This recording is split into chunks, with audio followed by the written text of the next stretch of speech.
Hey there. So it's been a minute. Been about 2 weeks since I actually had a chance to get on. Someone hacked this site. Surprise, surprise. I also received a few anonymous threats with lovely things that said words like, do as you are told. Now, anyone who knows me knows that I am grade A stubborn. If you tell me that I need to stop making these videos and do as I am told, my response will be a hearty fuck you. So, I went and looked through all of the videos I had posted, and the only one that has been interfered with was the one about the Kennemer site where I was talking about the Psychic Soldier program. So, let's talk some more about that, shall we? In 1988, I was a wide-eyed freshman, and I was feeling my freedom and the ability to go out and do what I wanted, just like college freshmen tend to do. One of the things that I did was volunteer to be a test subject at the Rhine Institute of Duke University. No, I was not a student at Duke. I gave a anonymous name for the testers, but the gentleman who ran the test, Dr. Roll, knew who I was. Dr. Roll is no longer with us. His wife Lydia is a lovely person, by the way. So, Rhine Institute, doing a study of biometric feedback control. Now what that means is they taped electrodes to our fingers and asked us to change the positioning of a needle on a dial, just with our thoughts. This needle was attached to the other end of the sensors and was responding to the electromagnetic output that we all naturally have. So, here I am thinking I am going to help advance parapsychology and parapsychological research by providing the best results possible in this study. Now, parapsychology is a soft science. The reason it is generally disregarded by the scientific community is because they wish to apply the standards of a hard science to it. So let me explain the difference between a hard science and a soft science. A hard science, something like, say, chemistry or physics, will have exactly replicable results no matter what. As long as all the conditions of an experiment are the same, the results will be the same every time. If they are not, then you figure out what the difference is and why something didn't work the second time. In a soft science, results are not always guaranteed because one of the elements involved in any soft science experiment is human nature. Humans change continually. We change our thought patterns, we change our energy patterns, we change who we are from moment to moment to moment. If you are looking into things like identity shifting, this is a crucial key. This is also something that people who are natural chameleons understand. Someone who can fit in any place can change who they are from moment to moment to moment without notice.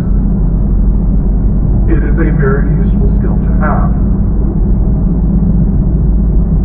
In a hard science, experimental results need to be replicable 100% of the time to be valid. In a soft science, experimental results need to be replicable at least 60% of the time to be statistically significant. Notice that we don't use terms like valid when we're talking about soft science results. statistically significant, because when you are factoring in human nature, statistically significant is about the best you're going to get.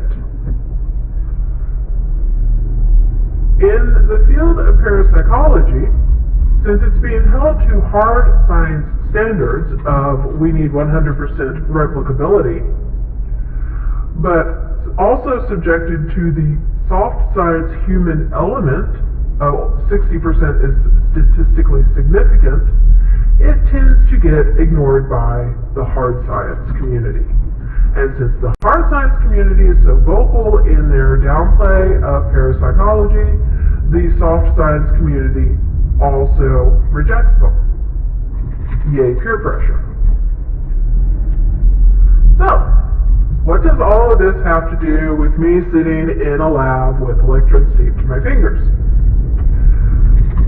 I had a results rate in the first set of experiments of almost 90%. In a soft science, that is nearly unheard of as results.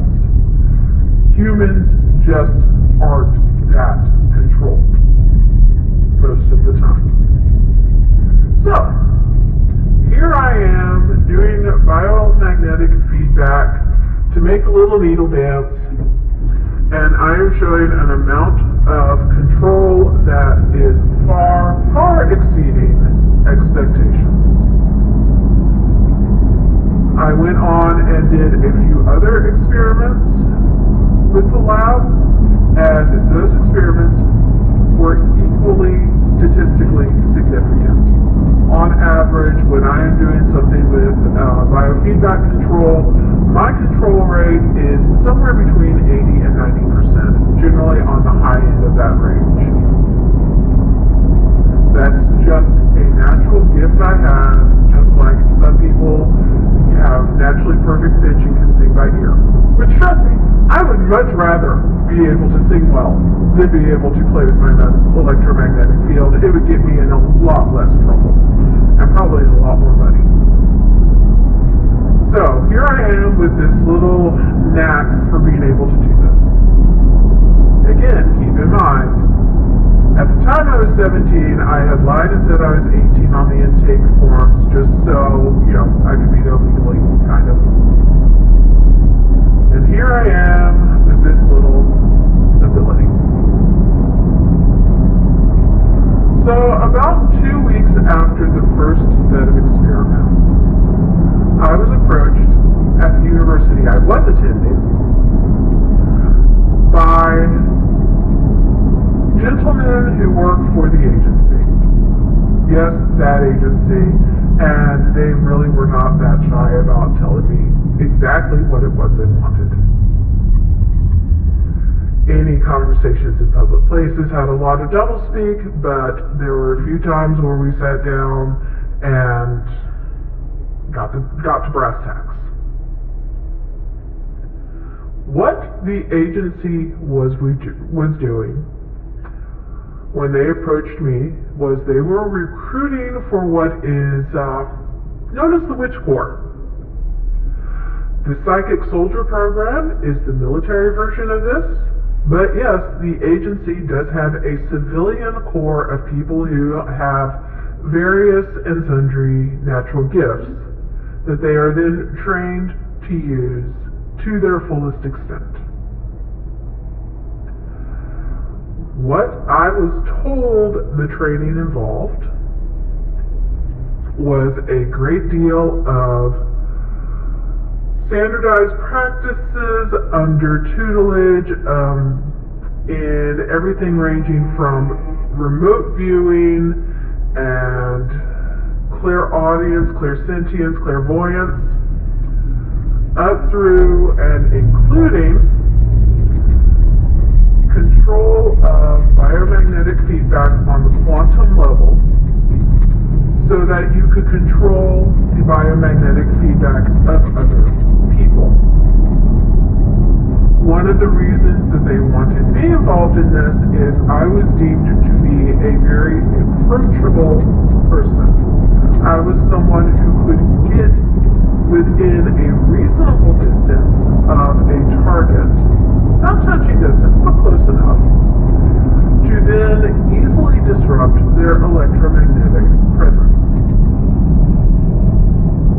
I was told this is a very useful skill to have. So far as I've seen it, it makes me a target.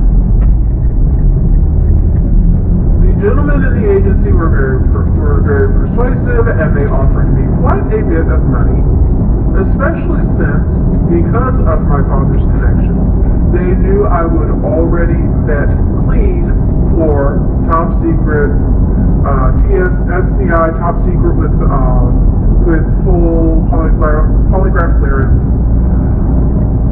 for dealing with national secrets.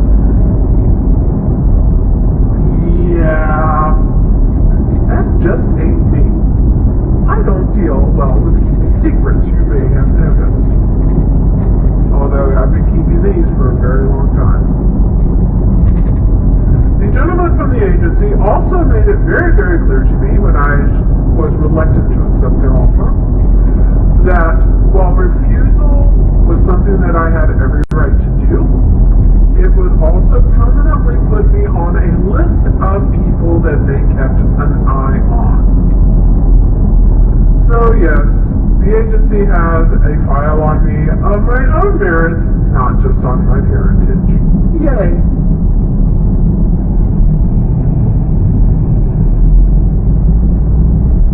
I refused their offer. In hindsight, that may not have been the wisest thing to do, but like I said, I am a stubborn individual, and trying to coerce me into something is a sure way to get me to go in the opposite direction. In fact, this experience is probably part of why I am such a raving liberal now. And yes, I realize that a lot of people watching this video are going to say, ew, liberal. Deal with it. I'm still telling you truth you didn't know before. So, from this, we know that in the late 1980s, which is a good 20 years after they officially disbanded it in 1970, the agency was still recruiting for their parapsychological assassin division. I have heard stories from other credible sources about activities that continued long after my encounter with the agency. Some of these sources include people who worked as security both inside and outside the agency while obtaining the clearances that they used to go on into other job fields. Did you know you could do that? If you want to have a top secret clearance, all you have to do is go hold a gun and walk around the agency for about 6 months, and they'll pay for you to get it. All the testing, all the polygraphs, all of it will be paid for by the agency while you're working as a security guard for them. You're stuck outside until your security clearance, until your first clearance comes through. Then you're moved inside to patrolling the hallways in the agency. You'd also be potentially working at various other government facilities, but if you are looking for a way to get a top secret clearance, this is actually one of the faster routes to take. You get contracted on in DC as a security guard, and before a year's up, you have your clearance and you're into whatever your career field actually is at 3 times the going rate. Now, I have friends who had very little interest in actually maintaining any secrets. They were just trying to get the clearance so that they could go into other fields. Most of them are computer related. Some of the things that I was told that are in the agency indicate that the Witch 4 program is still alive and well. There are still rooms within the agency that are delineated as parapsychology test labs. There are rooms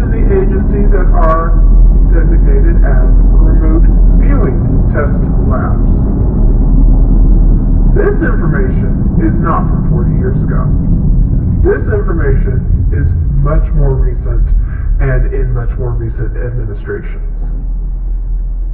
So, the agency still has